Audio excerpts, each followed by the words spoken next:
俺たちの席からは少し離れた席からガタンという何かが倒れるような音が聞こえてきたのだ。そちらの方を急いで振り向いてみると、どうやら宿泊客だった初老の女性が倒れてしまったようだった。すぐにホテルのスタッフが駆け寄り、その初老の女性に向けて声をかける。お客様？大丈夫ですか？お客様？声は次第に大きく、はっきりとなっていくが、声をかけられている女性は意識が朦朧としているようで反応が薄い。即座に救急車を要請するが、この台風の影響ですぐさまの出動ができないという。俺はほぼ無意識に窓の外に目をやった。この土砂降りだ。それは確かに無茶な注文だろう、とはがみした。スタッフたちが一様に慌て出し、ホールに向けて声を出した。すいません。急病にお客様がいらっしゃいます。どなたか、お客様の中に、お医者様か、医療従事者の方はいらっしゃいませんでしょうか？どなたか、お医者様はいらっしゃいませんでしょうか？どうする？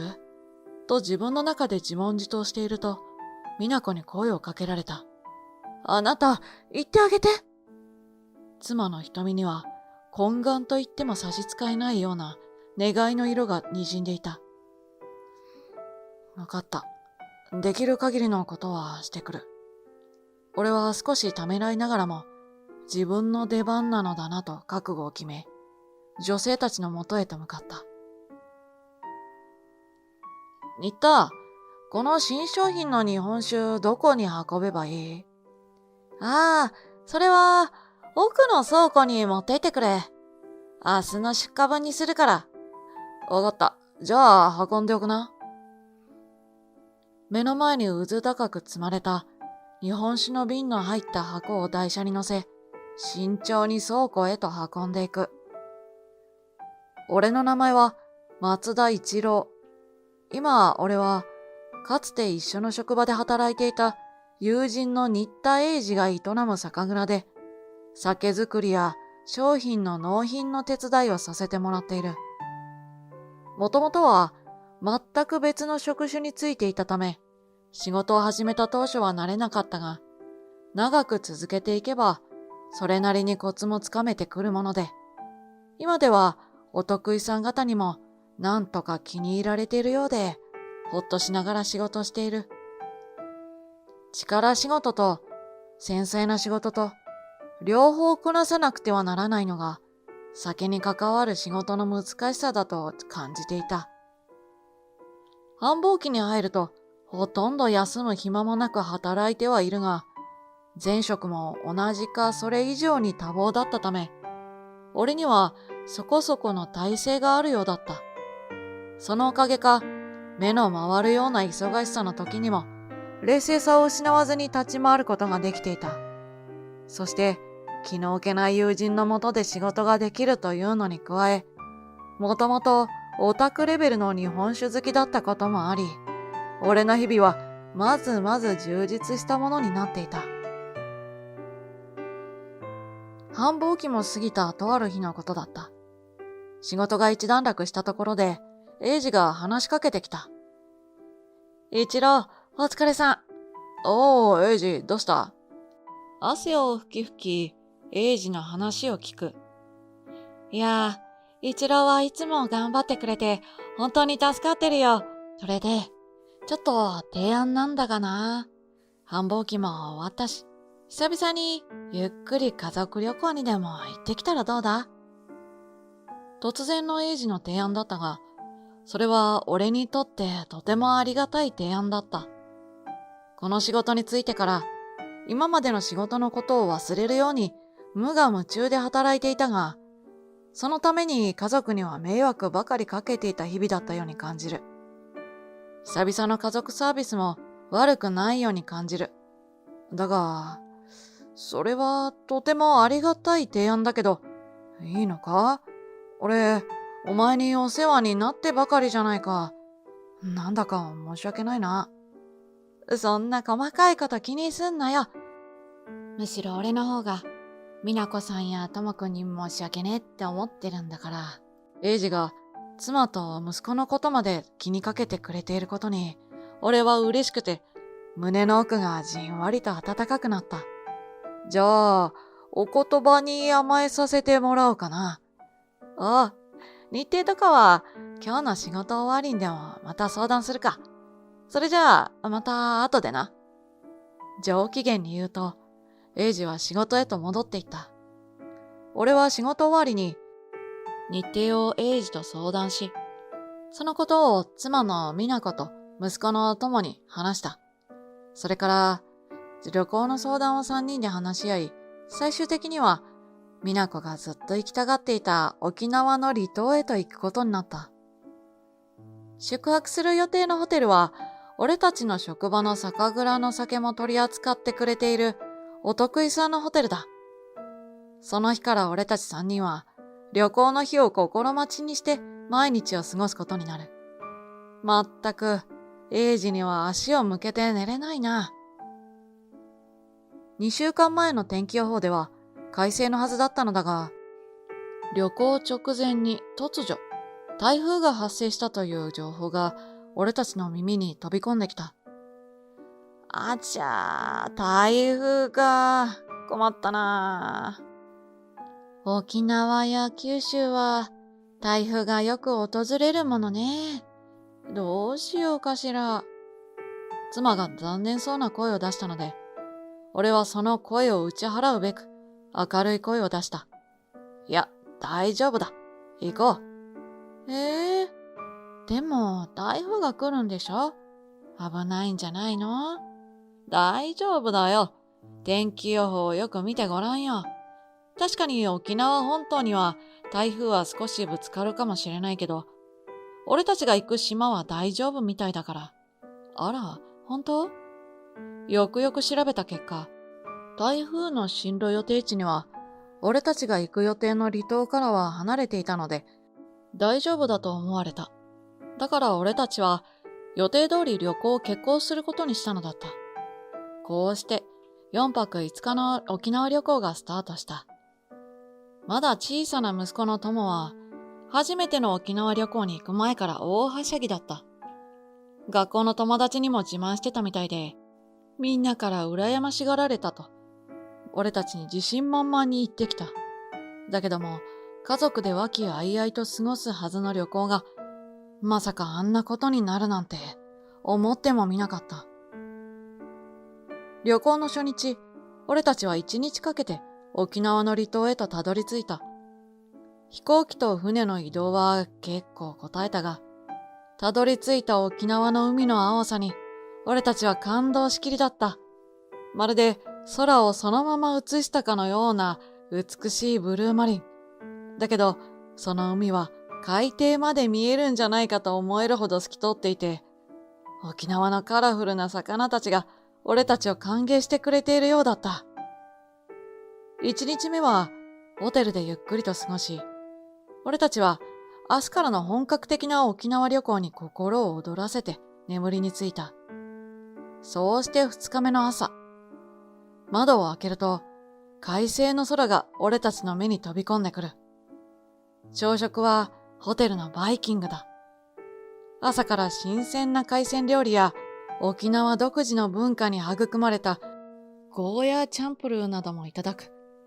朝からとても贅沢な時間を過ごすことができて、俺たちは今回の旅行がとても素晴らしいものになると確信していた。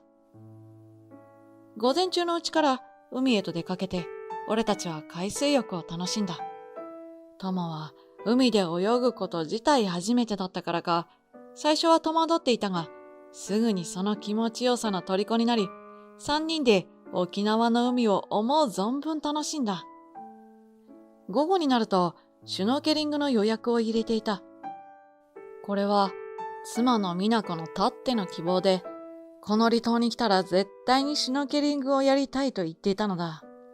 俺も初体験だったが、実際にマスク越しに見える海の世界は、地上で見たり、泳いでいたりしていた時とはまた違った美しさを備えており、非常に貴重な体験ができた。息子の友も大興奮だった。美しいサンゴ礁を眺めたり、綺麗な魚たちが寄ってきたりもして、海を上がった後もシュノーケリングの話題で持ちきりだったぐらいだ。俺は今回の旅行を計画してよかったと常々思っていた。だけど、その夜のことだ。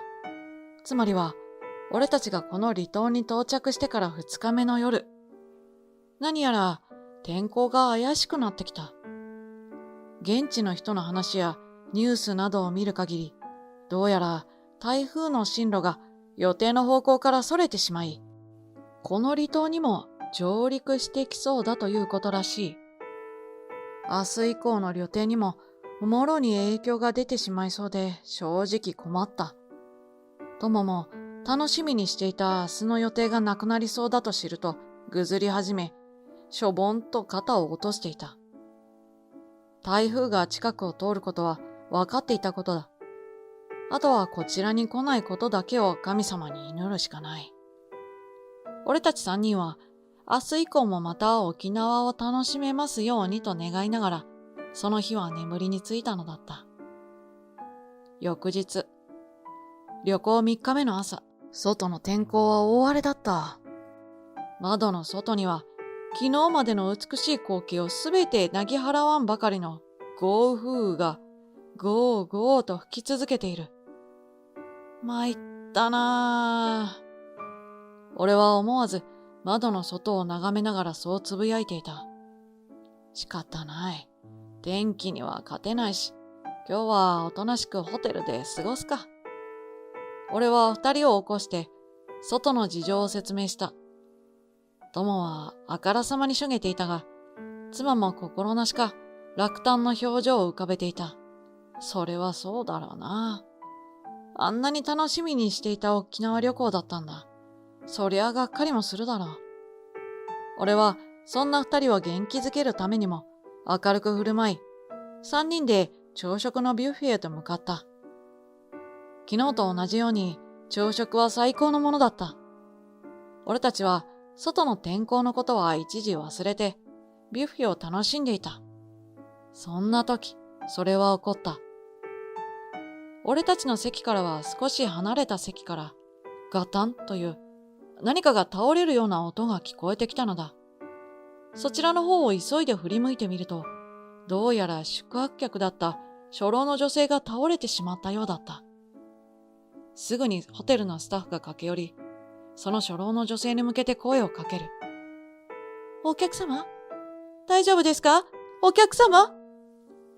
声は次第に大きく、はっきりとなっていくが、声をかけられている女性は意識が朦朧としているようで反応が薄い。即座に救急車を要請するが、この台風の影響ですぐさまの出動ができないという。俺はほぼ無意識に窓の外に目をやった。この土砂降りだ。それは確かに無茶な注文だろう、とはがみした。スタッフたちが一様に慌てたし、ホールに向けて声を出した。すいません。急病のお客様がいらっしゃいます。どなたかお客様の中にお医者様か医療従事者の方はいらっしゃいませんでしょうか？どなたかお医者様はいらっしゃいませんでしょうか？必死な声のスタッフさんを一瞬見守っていると、すぐさま学生にも見える若い女性が名乗りを上げた。お医者様ですか？すみません。まだ研修中の身なのです。少しでも力になれればいいのですが。必要なものがあったらおっしゃってください。ホテルでできる限りのことはいたしますので。わかりました。患者さんはこちらへ。周囲のテーブルをどかし、研修医を名乗った彼女は、女性に懸命な処置を施す。しかし、かなりの苦戦を強いられている様子だ。どうする？と自分の中で自問自答していると、美奈子に声をかけられた。あなた、言ってあげて。妻の瞳には、懇願と言っても差し支えないような願いの色が滲んでいた。わかった。できる限りのことはしてくる。俺は少しためらいながらも、自分の出番なのだなと覚悟を決め、女性たちのもとへと向かった。失礼。よければ処置を代わりましょうか。あなたは？研修医が俺の顔を見ながら尋ねてくる。俺は元医者です。だけど、医師免許は持っています。そう告げると、彼女はうなずいて、俺に居場所を空けてくれた。俺はそこで緊急の処置をすることにした。まずは診断だ。失礼、このお方のお名前は？前島様です。ありがとう。俺はホテルスタッフに感謝を述べると、前島さんの肩を叩きながら声をかけた。前島さん、聞こえますか？聞こえたら反応してください。前島さん？返事はない。が、時折、と小さくうめく声が聞こえてくる。混濁はしているが、まだ意識はある。次に脈拍を測ってみる。微弱とはなっているが、そこまで弱まっている気配もない。前島さんのお連れの方などいらっしゃいますか？スタッフの方に聞くと、本来ならご主人がいらっしゃるとのことだが、今は姿が見えないらしい。お部屋で休まれているかもしれません。とりあえずその方にご確認を。それと、この方は柔らかいところに寝かせてあげましょう。じきに回復するはずです。わかりました。スタッフの方が慌てて走っていく。先生、この方のご病気は何なのでしょうか？先ほどの研修医の女の子が尋ねてくる。詳しい検査をしないと何とも言えませんが、おそらくは神経調節性失神でしょう。ああ、そうでしたか。研修医の子が若干ほっとした息を漏らした。神経調節性失神とは、脳への血流が一過性に低下することで生じる失神の一つを指す。脳への血流を調節する神経がうまく働かなくなってしまうことで生じる失神のことだ。今回はおそらくそのうちの状況失神だろう。何か強く息んだり、物を飲み込んだりする時にでも起こってしまうものだが、安静にしていれば回復することも多い。ただ、今の状況だけでは、それだけだと判断するのは早計であるから、旦那さんから普段から奥さんはよく失神することがあったかという聴取を行い、その上で病院での適切な検査を行う必要がある。失神の中には心臓の病が原因の可能性もあるからだ。状況的にその可能性は低いだろうが、万一に越したことはない。とにもかくにも重大な病気ではなさそうで、俺はほっと胸をなで下ろした。その後、女性は医務室のベッドに運ばれ、旦那さんからも彼女が慢性的な神経調節性失神の患者であることが分かり、普段は必ず旦那さんと一緒にいたらしいが、たまたまトイレに立っていた旦那さんが、奥さんから離れている間に起こった事態であるということらしい。前島さんはその後、ホテルの医務室で目を覚ました。改めて意識確認と水分補給、そして安静にすることを伝えると、前島さんはありがとうございます先生と、旦那さんと共に俺にお礼を言って再び眠りについた。台風が訪れて部屋から出られなくなったという心因的な要素もあったのだろう。ひとまず良かったのは、彼女が倒れた時に周囲に人がいたことと、テーブルや椅子などに体を強く打ちつけていなかったことだ。俺は久しぶりの医者の仕事を終えて、ふーっと一つ息を吐いてから、妻と息子のいる部屋へと戻ったのだった。翌日、あれほど激しかった台風もようやく過ぎ去って、改めて病院へ救急車が到着した。俺はそれまで2度ほど前島さんの部屋に顔を出し、用語を伺ったが、心配もなさそうだったので、そのことを到着した救急隊員に伝えて、あとは任せることにした。前島さんは旦那さんと共に病院へ向かうことになり、俺は久々に一仕事を終えた安堵感に包まれた。前島さんを見送った後、台風が明けてホテルに到着することのできた支配人からも礼を言われた。いやいや、大事な場面で駆けつけることができずにすみません。松田様のおかげで、前島様もスタッフも大変救われました。些細な礼とは思いますが、ご滞在中の宿泊費はこちらで負担させてください。本当にありがとうございました。宿泊費のためにやったのではないと思ったのだが、あまりにも向こうが堅くなな様子だったので、その提案をありがたくお受けすることにした。昨日一緒に前島さんの処置に遭遇した研修医の女の子からも礼を言われた。昨日の冷静な判断、とても勉強になりました。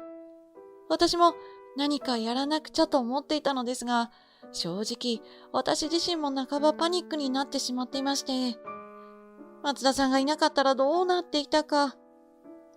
研修医の子は村山さんというらしい。今年から病院で勤務をし始めたばかりだそうだ。いや、真っ先に村山さんが患者さんの元へと駆けつけたんじゃないか。その正義感と使命感、すごいと俺は思うよ。いえ、あれはもう無我夢中だっただけでして。それでも何より体が動いたってことがすごいことだよ。君はいい医者になれるよ。ありがとうございます。それと、これは大変失礼なことを聞いてしまうかもしれないのですが、松田さんと名前が同じということで思い出しました。私、松田先生のお顔を学会誌で拝見したことがあるのですけれど、もしかして、凄腕外科医の松田先生ってお間違いないですか？参ったなぁ。まさかこんな離島で俺の顔を知っている人がいるとは思いもしなかった。俺が黙っているのを見て肯定と受け取ったのだろう。村山さんは鼻息荒く言葉をつなげた。やっぱりそうなんですね。私聞いたことがあるんです。松田先生のお噂、難しい手術を何度も成功させてきた、ものすごい天才外科医だって。それは褒めすぎだよ。噂におひれがついているだけさ。いえ、たとえそうだったとしても、松田先生が優れた外科医だという事実は変わらないと思います。失礼ついでにお聞かせ願えたらなのですが、昨日は元医者とおっしゃってましたよね。もしかして今は外科医はやられていらっしゃらないのですか？村山さんは鋭く痛いところを的確についてくる。ああ、そうだよ。今は医者はやってない。日本酒を作ってる。日本酒ですか？ああ、このホテルにも置いてあるそうだ。一度飲んでみてほしい。そうなんですね。それは、後ほどありがたく飲ませていただきます。それとは別に、どうして先生は、それほど優秀な腕を持ちながら、外科医をお辞めになったのですか？ぶしつけかもしれませんが、よろしければ、ぜひお聞かせいただけませんか？俺が医者を辞めたのは、君みたいに未来に希望のある前途洋々の若い医師に聞かせるような綺麗な話じゃない。むしろ話すのも戸惑われるような、知らなかった方が良かったような汚い話だよ。そんなの聞いてどうするの？勝手にします。大丈夫です。私、実家も病院で医者の家系で育ったので、この世界がいろいろと黒い世界だってことももちろんわかってますから。リアルな現場のお話、非常に気になります。なので、もし差し支えなければ。昨日前島さんのもとに真っ先に飛んでいったことを考えて思い至る。ああ、村山さんは好奇心と行動力の塊みたいな人なのだなと。それが裏目に出ることもあるのだと知ってもらうのも悪くないかもしれない。そうか。それならあんまり面白い話じゃないけど、よかったら聞いてもらおうかな。はい、ぜひ。俺は今までほとんど人に話してこなかった話を、昨日会ったばかりの研修医に話して聞かせることにした。今からもう何年も前の話だ。俺はかつて大きな総合病院に外科医師として勤めていた。外科医師としての腕は確かで、天才、神の手、などともてはやされていた時期も確かにあった。俺が言ったんじゃない。周りの奴らが勝手にそう言い始めたんだ。だけれども、それをよく思わない同期や先輩医師も少なからずいた。そして、その中の一人だったのが、広瀬という医師だ。忖度なく言うと、俺の目から見ても、彼もまた腕のいい医師ではあった。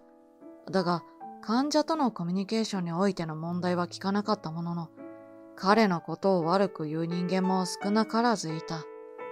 だけど俺は、そんな噂は何も気にしていなかった。俺のことを悪く言う人間だっているんだ。広瀬もきっと同じことだろうと。その程度に考えていた。そんなある時、俺はふと気づいた。ある時点から、任せられる患者さんやオペにひどく偏りがあるように感じられたのだ。俺の患者さんは、研修医でも親身になってこなせば問題なくこなせる。俗に言ってしまえば、比較的軽症の患者ばかりだった。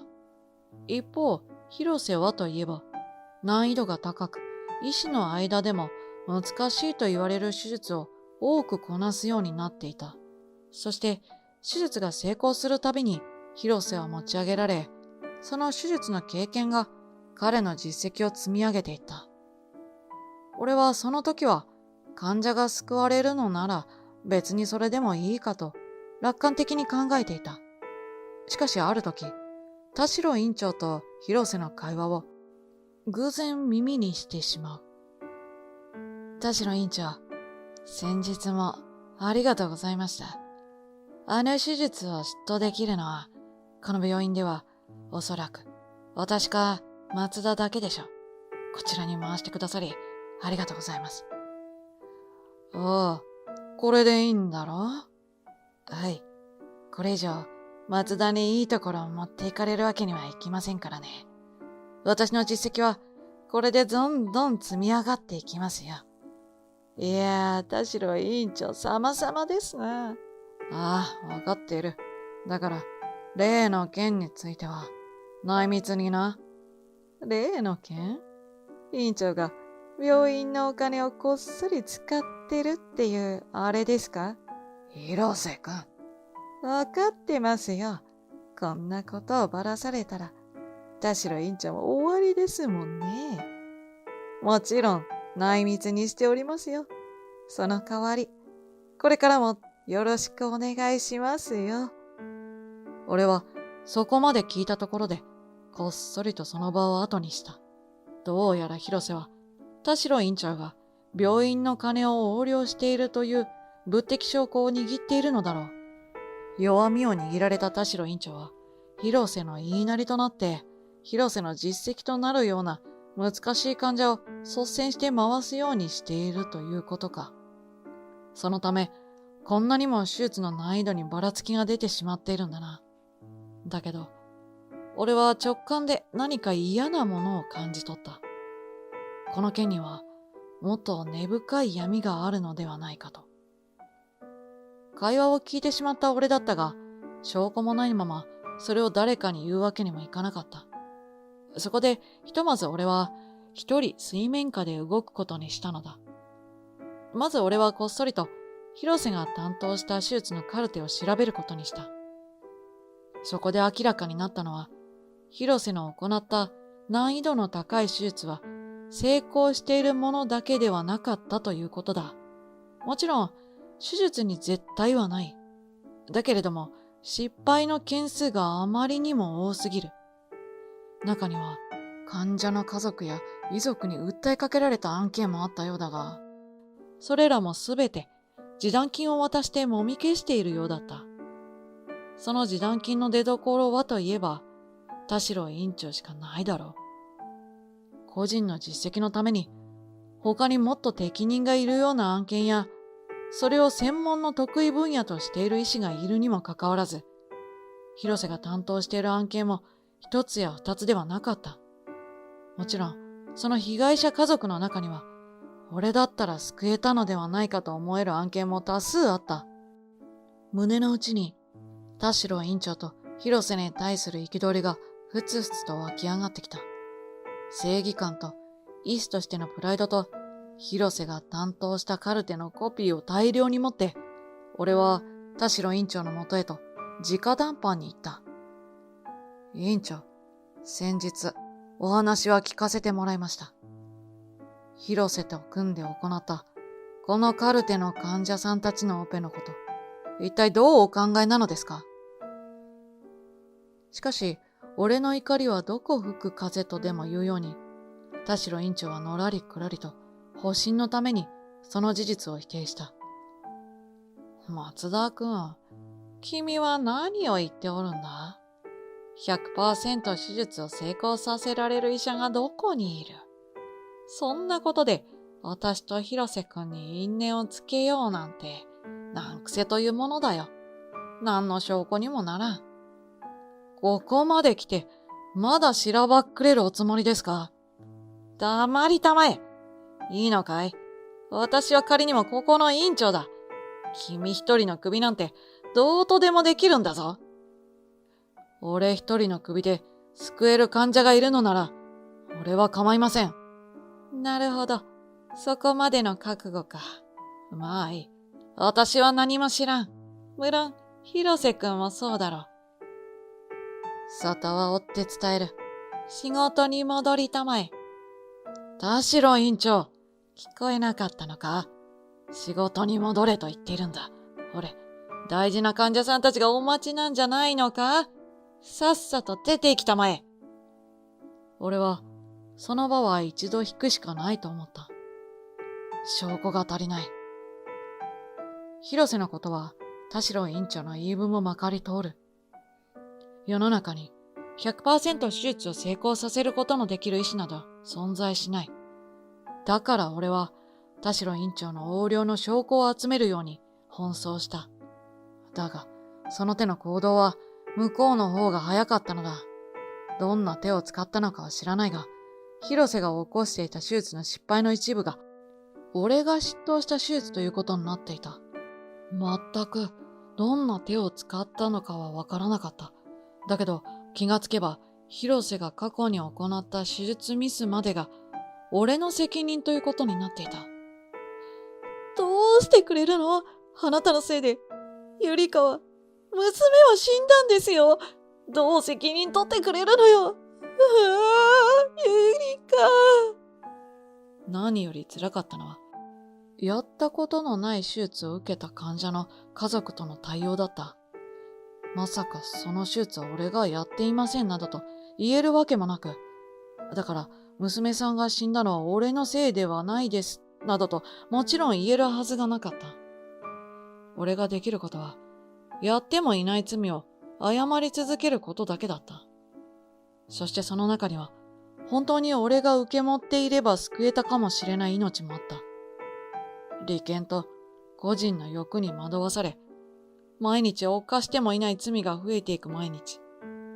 そんな汚い世界が嫌になり、俺はついに耐えきれなくなって、自ら医者という責任ある仕事から身を退いたのだった。それからしばらくは精神を病んでいたが、俺と同じ時期に医師を辞めた元同僚の英二に事の顛末を話す機会ができた。こいつなら信頼できるというのもあったが、誰かに聞いてもらわないと気が狂いそうだったんだ。英二は俺の話を真剣に聞いた後に、真剣な顔でこう言った。そっか、そういうことなら、当面の間は、うちで働いてみろよ。英二のところで？ほら、俺は家業を継ぐために医者辞めた口だからよ。今、人手が足りなくて困ってんだ。英二のところは何やってんだ？酒蔵だ。お前、日本酒好きだろ？まあ、なんでもいいから、うちに来いよ。ありがとう。ちょっと家族と相談してみる。結局俺はそこから英二の営む酒蔵でお世話になることとなった。俺の話を最後まで聞き終えた村山さんは一言、そうだったんですね。とつぶやいた。つまんない話だろ。そんなことないです。それにしても、その院長も、広瀬っていう人も許せませんね。そんな人たちのせいで、松田さんのような素晴らしい医師が医療界から離れていいわけがありません。それに何より、人の命を何だと思ってるんですか？全く許せませんね。自分のことのように怒りを見せる村山さんを見て、俺は少しだけ嬉しくなった。松田さん、どうか、また医師として復帰してくださいませんか？松田さんほどの手腕があれば、きっと他の病院でも引く手あまたですよ。ありがとう。でも、俺は今の仕事も楽しいんだよ。だから、今はこれでいいんだよ。俺はぽつりと自分に言い聞かせるようにそう言葉を放った。実際に酒造りの仕事は楽しかった。確かに楽しかった。だけど、村山さんのような若い医師の訴えと、今回久々に医師として患者さんを救う手助けができたことで、胸の内に再び熱いものがふつふつと湧き出してくるのを感じていた。部屋に戻り、そのことを美奈子にも伝えると、美奈子は微笑みながら村山さんと同意見だと言った。ね、そろそろいいんじゃない？やっぱりあなたにはお医者さんが一番似合ってると思うわ。もちろん日本酒を作ってるあなたも素敵よ。だけどやっぱりあなたの腕は誰かを救うためについているんだと思うの。すると、それに続くように、お医者さんのパパ、すごくかっこよかった。もっともっと頑張ってるところを僕見てみたい。と、息子の友も言い出したのだ。みんなの言葉の後押しで、俺は少しだけ前向きに考えてみようと思うようになった。その後、ホテルのさらなる計らいで、俺たちは一日無料で延泊をさせてもらい、沖縄旅行を堪能してから帰路に着いた。旅行から戻り、一連の出来事と今後のことを英二に相談してみた。そうだな。もうリハビリもいいだろう。お前はいつか医者としてまた輝く時が来るって俺は思ってた。ずっとここにいていいやつじゃない。俺は医者の世界に戻るべきだと思う。そうにこやかに笑う英二の言葉に、俺は思わず涙してしまった。ありがとう。今まで、本当にありがとう。俺は、英二の手を強く握らずにはいられなかった。こうして俺は、業界のつてをたどり、信頼できる医師たちのいる病院で、再び働き始めた。ありがたいことに、現役時代の腕を衰えておらず、誰が呼んだか知らないが、凄腕、天才医師として、俺の名は、また少しずつ轟いていくのだった。その一方、前職で勤めていた病院は、ついに患者家族から大規模な訴訟を起こされる問題にまで発展していた。示談を持ちかけたものの、お金の問題じゃないと、むしろ相手を怒らせ、裁判沙汰へと至ったらしい。院長は当然のごとく退任。広瀬もまた病院を追い出されることになったという。院長の横領の話とともに、その院長を脅して無理やり実績を上げていたという広瀬の噂も、医療業界内で一気に広まり、医師として働き続けることは絶望的な様子だ。いい気味だと思う反面、残された家族たちのことを思うと、喜ぶのも不謹慎かと思い、俺は自分は同じ過ちは犯すまいぞと心に誓った。そうそう、沖縄で出会った村山さんとも再会を果たした。今は研修を終え、別の病院で医師として働いているようだが、俺が医師に復帰したことを聞きつけ、こちらの病院に駆けつけてくれたのだった。松田先生のご活躍、耳にしました。論文も読ませていただきました。松田先生のような医師を目指して、私頑張ってます。いつか一緒に働かせていただける日が来ることを祈っております。明るくハキハキと尊敬の言葉を寄せられ、俺は少し気恥ずかしくなった。自分の名声や私利私欲のために患者さんたちを利用していいわけがない。そしてそんな利権や個人の欲でいつまでも仕事が回るわけがない。俺はこれからも誠心誠意、患者さんやそのご家族のためを思い、これからも医療の仕事に携わっていこうと思う。医療の仕事に 100% はない。それでも悲しみで流れる涙が少しでも減ってくれることを願い、俺は今日も患者さんと向かい合う。いかがでしたか？チャンネル登録をしていただくことで、今後の動画の制作の励みになります。また次の動画でお会いしましょう。